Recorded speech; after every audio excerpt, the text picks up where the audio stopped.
Sweet Johnny Baines. The neighbours had determined that our rock band practice should finish early, and so Johnny and I, taking advantage of the warm summer's evening, decided to walk home and save on bus fare. I carried my electric guitar and Johnny carried his sticks and practice pads. We had still been too loud for the neighbours, even without Johnny's full drum kit. We passed a pub called the Hermitage on the Oadby Road. Johnny looked old enough to be served alcohol, but didn't like pubs, and I didn't enjoy alcohol and didn't look old enough to be in a pub anyway, so I suggested to Johnny that he came back for coffee and music back at my parents' house. We were 15 coming up 16. I looked young even for my age and still hadn't begun to shave. Johnny Baines looked 19, despite being younger than I. He was 5 feet 9 inches high, and hirsute. I hadn't known Johnny long, but we hit it off as friends and young musicians straight away. Filled with enthusiasm for his relentless optimism and energy, I never stopped talking and he never stopped smiling. We always seemed to be punching each other on the shoulder in a familiar, matey kind of way. I learned much later that Johnny was hugely popular with the girls at his school. He would give them rides on his broad shoulders, effortlessly swinging them back down to the ground when another girl wanted a turn. Occasionally boys were jealous, but Johnny's sweet smile was enough to keep pugilism at bay. He played the drums. He didn't need to waste time hurting people. On the way back, we chatted about Johnny's favourite drummers, jazz drummers mostly, because they were the drummers who pretty much mastered all styles. He went on to explain that he played drums in the local police band. His father was a policeman, and so accurate military drumming was paramount. Crisp taradiddles, drum rolls swelling to crescendo and back to decrescendo, and a firm, marching beat. It's not about how you hit the drum skin with the stick. It's how you lift it off, he explained. I asked him if he enjoyed the military-style playing, and he said he did, because it needed discipline. But far more exciting to him were the jazz drummer masters such as Buddy Rich, Louis Maholo, and Elvin Jones. Apart from which, he added, the police rehearsal rooms are where they let me keep my kit, and I get to practice there twice a week and make as much noise as I want. So that was it, I thought. This is why Johnny's so laid back and cheerful. All the aggression comes out when he plays his drum kit. At that point, I couldn't have possibly known that the man who was known to the girls as Sweet Johnny had more anger and aggression building up inside him than anyone I'd ever known. I had little or no aggression in me. I had a healthy disrespect for authority, but nothing to go demonstrating about.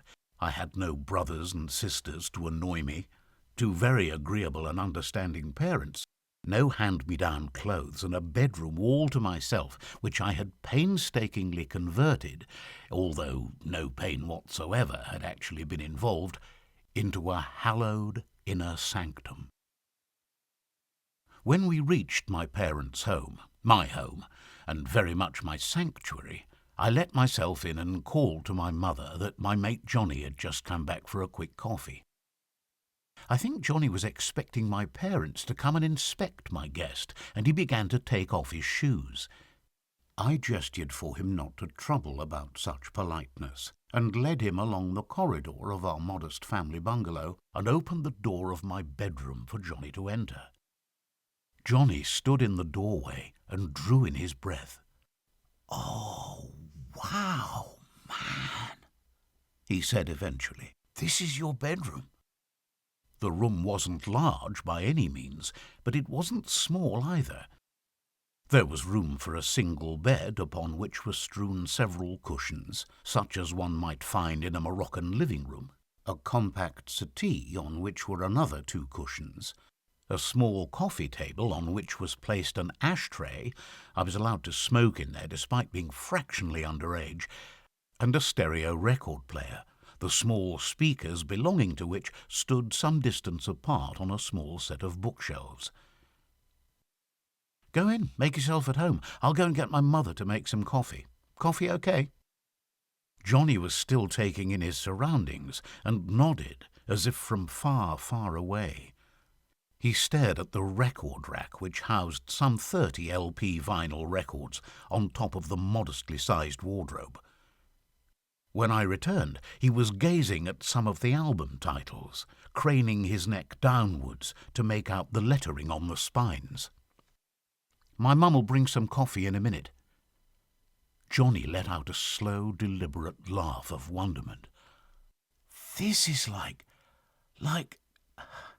I don't know, like a magical cavern," he whispered. "It's like a self-contained, containing little you. Wow, you could just, live in here." I gestured for him to sit down on the settee.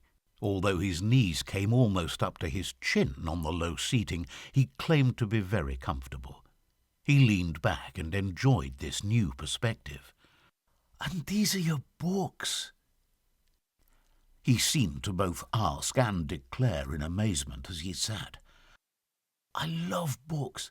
Let me see, you've got Tolkien, Mervyn Peake, horror stories. Oh, wow.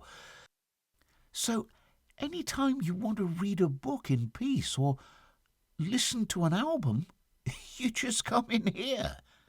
He gave a curious little laugh. "You come in here?" He shook his head. "Shall I put an album on?" "Oh, yes, please," said Johnny. "I notice you have a Soft Machine LP. Robert Wyatt's the drummer, right?"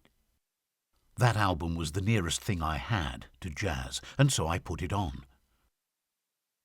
Johnny sat back on the sofa and listened to the gentle bass and alto saxophone.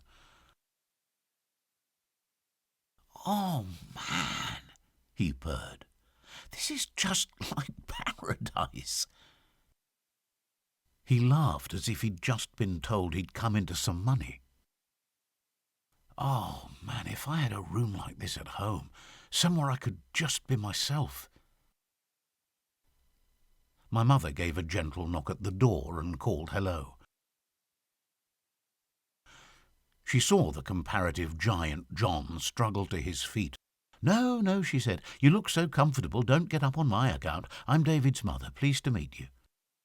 Johnny introduced himself with affable charm and averred that she shouldn't have gone to such trouble. On the tray was a coffee pot, 2 cups and saucers, and the kind of biscuits you'd expect from a local supermarket in 1970. "So you're the drummer we've been hearing so much about," she said. "Well, yes, Mrs. Parker, I expect I am. May I say what a lovely home you have, and what a mesmerising room this is." "Oh, yes, you'll always find my son in here with his books and his music. We really only see him at meal times. Treats the place like a hotel. Whereabouts do your parents live, John?" "Braunston, just across town, about 8 miles away." "Oh, yes, I taught in a school there before we moved to Wixton. Braunston Infants." "You're a teacher?" Sweet Johnny Baines certainly knew how to charm. "I teach infants, yes." "May I say they're very lucky to be taught by such a kindly lady." My mother blushed, I think, and then added with a laugh, "Oh, I don't think they'd agree with you there, but it's very nice of you to say so." She then made her excuses and left the room. My father then made an appearance at the door. "Hello, good sir," he said to John, who rose to shake his outstretched hand. "I'm his dad. Nice to meet you," he said, acknowledging with a modest smile that my new friend dwarfed him both in length and breadth. As an hour ticked by, John seemed enchanted by his surroundings, patting his thighs in time with the shifting time signatures in the music. "Well, you could make the same sort of thing out of your own room, presumably?" Johnny shook his head. "It's cold," he said. "There's a bed, a huge creaky wardrobe and peeling wickerwork chair. You couldn't get any personality out of that room. I've got some old books in a pile in the corner, but if I had somewhere like yours to go to, well, I called to my parents that I'd just walked with John to the bus stop. Both my parents came out to bid him goodbye, assuring him he'd be welcome to come another time.